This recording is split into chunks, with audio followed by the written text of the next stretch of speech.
Welcome to the Butterfly Effect. I'm Chris Horner. This is stage 8 of Paris-Nice 2024. Today's stage with 5 categorized climb and 1 time bonus that you got to climb up at 9% climb to is going to be a difficult stage for the riders. When we see them staging down on the Promenade d'Anglais, you got some sun out, but the roads are looking wet and the roads are going to be technical, narrow, twisty, and dangerous here at Paris-Nice on stage 8. If you remember right, when the Tour de France started a few years back here in Nice, there was chaos all over the roads with crashes left and right during that year's Tour de France. And here at Paris-Nice, when the cameras come on, it's absolute chaos. We see that there's a crash right away when the cameras turn on with 70 kilometers to go.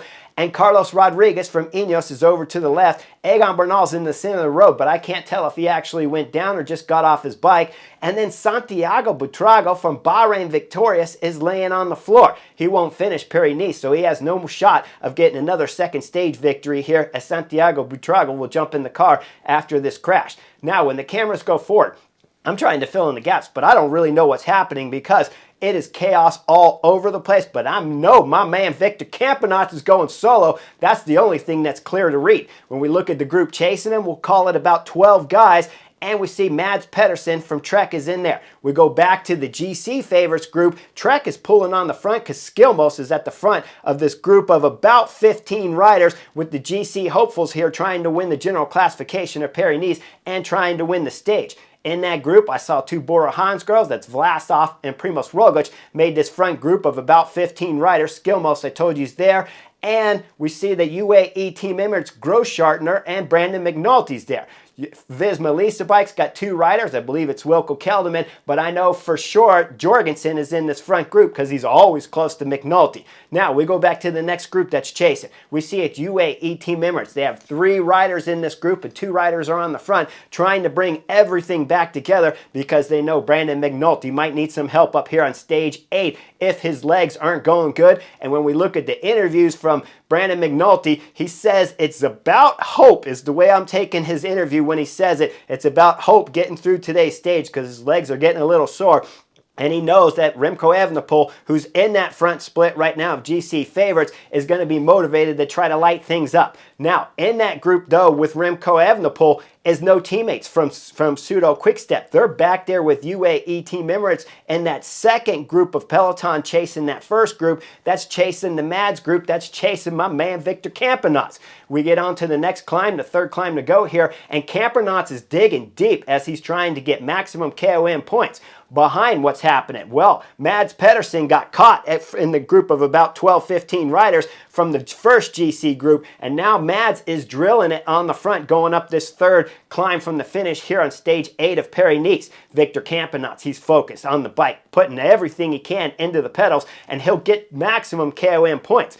Behind, let's go further back down the hill though, where we're looking at the GC favorites as Mads was pulling on the front. The second group of GC guys from UAE Team Emirates are almost catching the first group. When I was sitting on the Chesterfield, they got these guys caught, and there's no doubt about it. They're only like 10 seconds behind, but Mads Pedersen's pulling full gas as we get closer to the KOM with about 58 kilometers to go. It's Astana that get on the front because Scaroni wants some points too, and he knows there's still points available because there's only Victor Campenaerts up the road. So Astana take over the front. Scaroni will go over second here at the KOM points, and then Mads goes right back to work for Skilmos, dropping down the descent. Jorgensen and McNulty are in fine position going down this descent. Skilmos is a little further back, and Mads is drilling it enough to where the second group of GC favorites can't get back up here, being led by UAE Team Emirates. Now, when we're going down the descent, look, I think it's Almeida going into this right turn. He goes into the right turn, his bike's going wide, and then you see him do an uncontrollable dismount. That means he came off the bike, but he didn't actually hit the pavement as he's running next to the bike and somehow stays off the pavement. But they can't get back up to the front group because Mads Pedersen's going crazy. Now, we got the biggest Category 1 climb coming up, and this one's a monster at 6.5 kilometers at just under 7% average. Mads is on the front, but things are going to start getting interesting now because we know Remco Evenepoel wants to light this race up, and it doesn't take the Belgian kid too long before he throws in the first tack. When he does, Jorgensen's right on the wheel. McNulty's there too. Skilmos is in the picture, but we start seeing the group split up a little bit as you look further back down there. It's Chris Hoppe, and he's suffering a little bit back there with Plapp. Harper will get back up as Remco Evenepoel backs off the accelerator because nobody wants to come through. Then Harper starts taking a pull. Chris, what are you doing?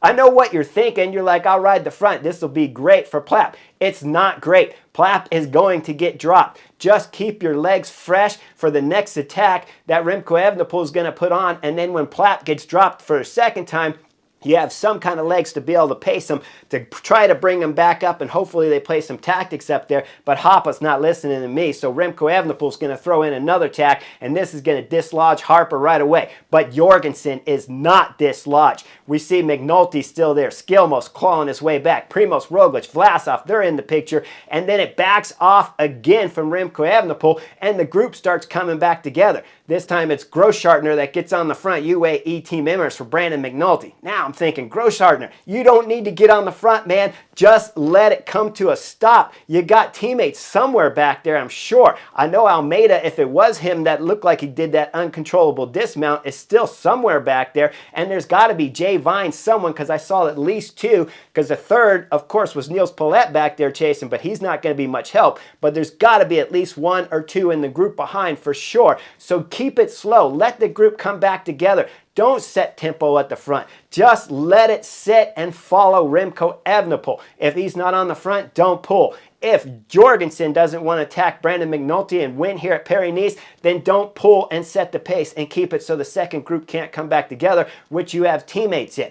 Instead, Grossschartner's on the front. McNulty decides this is the time to take his vest off, and he's going to make a little bit of a knucklehead mistake right here. He pulls his jacket off, he rides up, he hands it to Grossschartner. Grossschartner's trying to find a place to put it. First, he reaches underneath the back of his jersey, which decides it can't go there. Then he's trying to reach over the back part of his shoulder, decides it can't go there. Then he tries to put it in the back pocket, decides it can't go there. Then he unzips the front of his jersey and stuffs it in there and zips it up. The only problem is that's going to take 100 meters, 200 meters worth of effort. You're already on the front when you shouldn't be, and you know Remco Evenepoel is going to throw in another tack. So now you've wasted energy with this jacket, and you're carrying a heavy, wet jacket when you need to be as good as you can. Brandon McNulty, this was a bad decision. Next time, just toss the $25 jacket over to the side of the road. I know for all you fans sitting on the Chesterfield, you're like, Horner, that's a $500 jacket. It probably is a $500 jacket to you and me, but it's not to Brandon McNulty. It's free, so toss it. You're trying to win Paris-Nice, and instead you're holding up Grossschartner at the front. Now, of course, with 3 kilometers to go, what's going to happen? We all saw it coming, right? Remco Evenepoel throws in his third attack here on Col de Pelée, and with this attack, he gets a gap. Jorgensen's latched onto his wheel. McNulty's crawling back there, scratching everything to hold the gap, but it's still extending out to the 2 riders. On his wheel, he's got Vlasov. Skilmos has been distanced back there with Primoz Roglic. Roglic is coming off. He doesn't have legs here on stage 8 of Paris-Nice for a second time in his career, and he can't do anything about it. Up front, the 2 riders, Jorgensen and Remco Evenepoel, are going hard, but it's Remco Evenepoel doing most of the work. Behind, McNulty's going to get abused from Vlasov.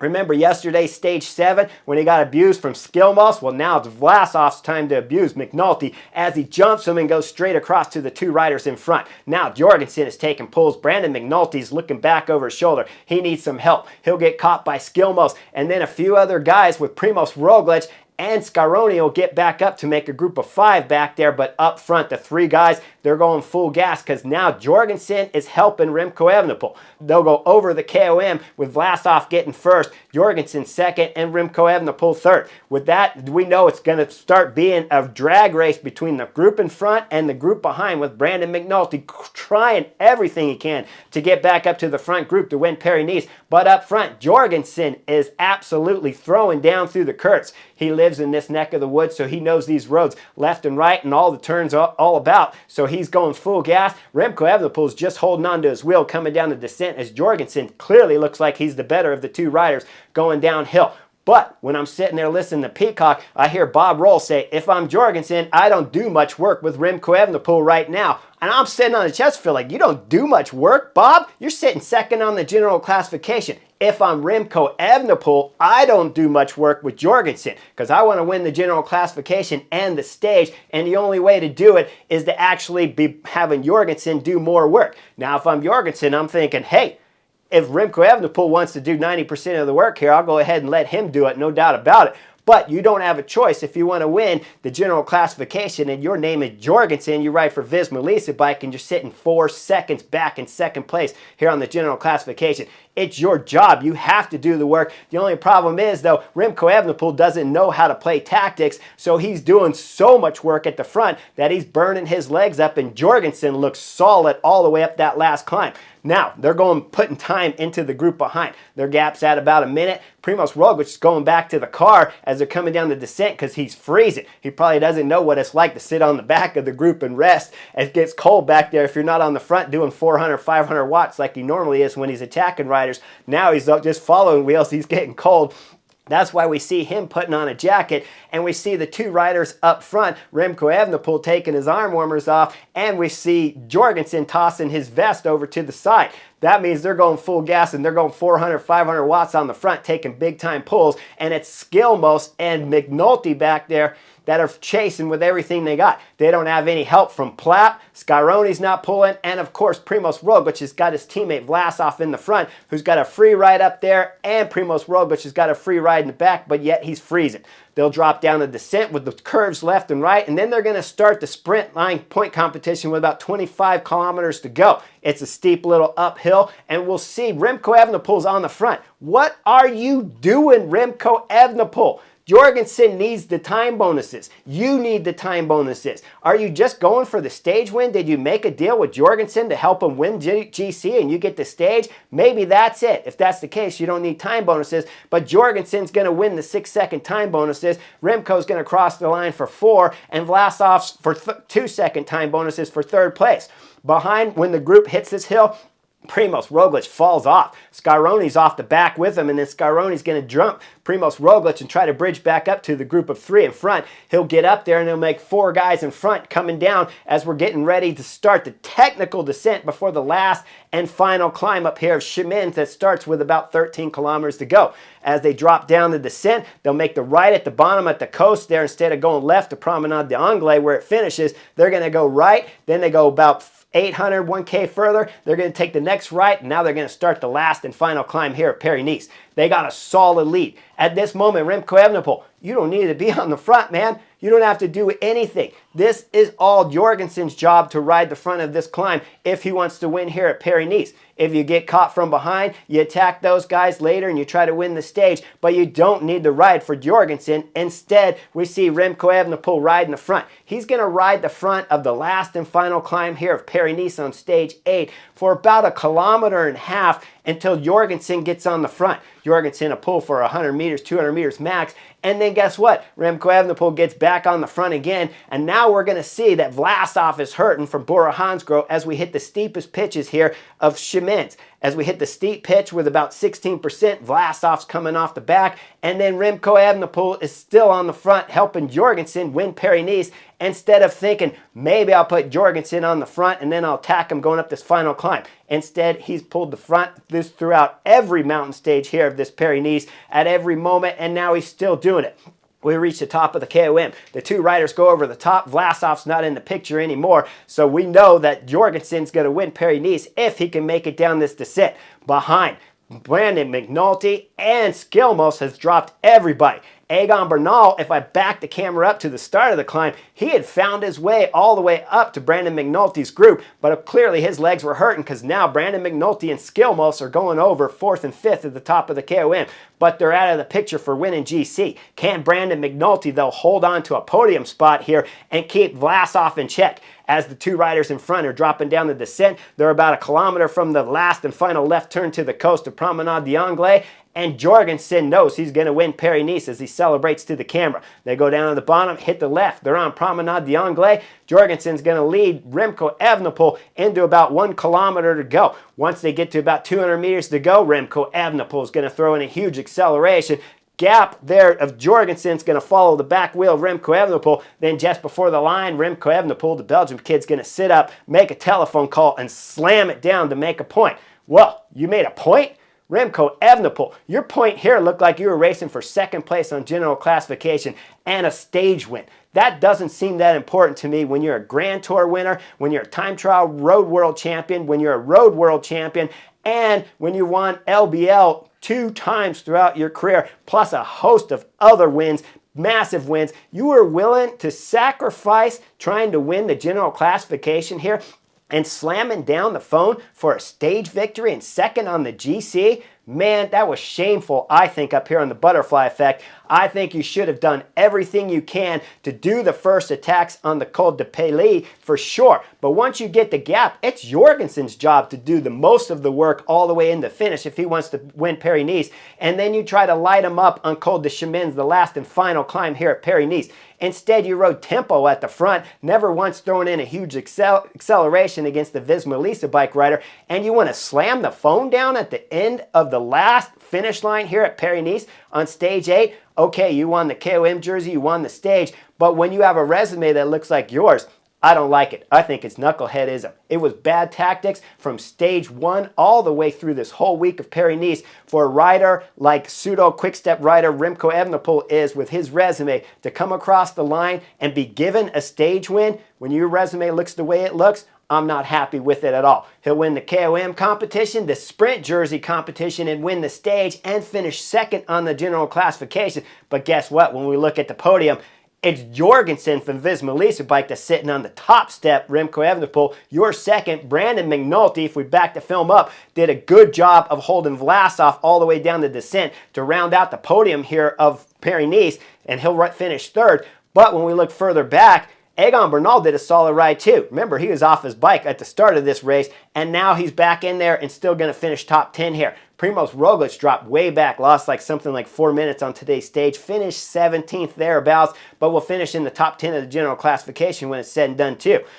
Jorgensen will win the youth classification jersey, the white jersey. The team classification will, of course, go to UAE Team Emirates after they won that team time trial event. They probably deserve it here too with the way they've been riding throughout this first week, because they've had a lot of guys suffering and a lot of guys holding on for dear life trying to help out Brandon McNulty. But as has been said throughout this week of Paris-Nice, no team can control this race, so all the teams look pretty weak when you're talking about coming in with solid numbers like we're used to seeing in the professional peloton with Visma-Lease bike, the old Ineos Sky days, and of course with Soudal Quickstep when we're talking about in the classics. That's not what we saw here at Paris-Nice. It was total chaos, uncontrollable madness out there here on today's stage 8.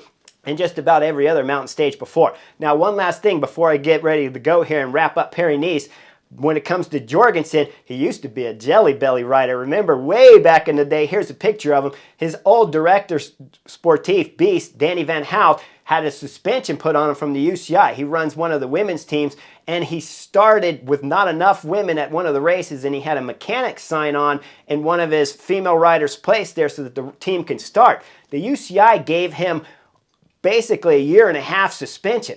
I think that's absolutely knuckleheadism. One, of course, to have your mechanic sign on, but two, even double knuckleheadism, if not outright crazy of the UCI, to give a 1.5 year suspension. Do the UCI not understand how hard it is for a small team like Danny Van Hout's female team it is to bring riders to a race and then not have enough riders to start the race? The officials at that race, of course, the organizers of the race, they want that team to start. Okay, it's not a doping offense. 2 years, that's ridiculous, 1.5 years to put on Danny Van Hout as a suspension for a director sportif. Now, if you want to give him 1 month, if you want to give a slap on the wrist or a fine, that's one thing. But 1.5 years, all he's trying to do is get his women, his small budget team into the race and start it. When I look at it from up here at the butterfly effect, personally, the most damaging thing would be, of course, if there was USADA there or some kind of drug testing, and of course that rider's name had come up in the drug testing. That is the biggest offense. Starting with one less rider, to me, makes no difference. But the UCI needs to change that rule so that when the team arrives at a race, if they're short a rider just because they don't have the budget to afford more riders on their team or fly another rider over to start, come on.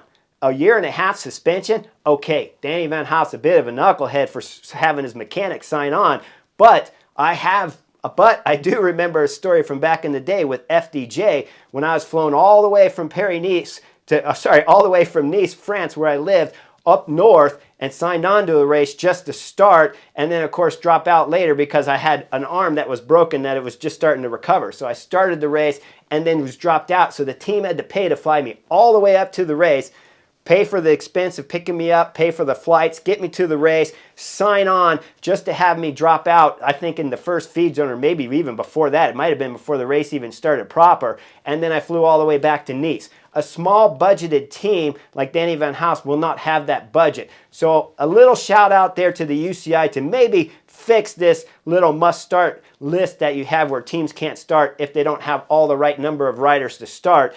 And they don't have the budget, of course, to bring extra riders, to have spare riders at events before they start proper. Either way, I got a little bit of shout out there for Danny Van Hout, who was the Jelly Belly Director Sportif back in the day, who of course employed Jorgensen, who won Paris-Nice here for the US. Like and subscribe, and I'll see you guys real soon on the next edition.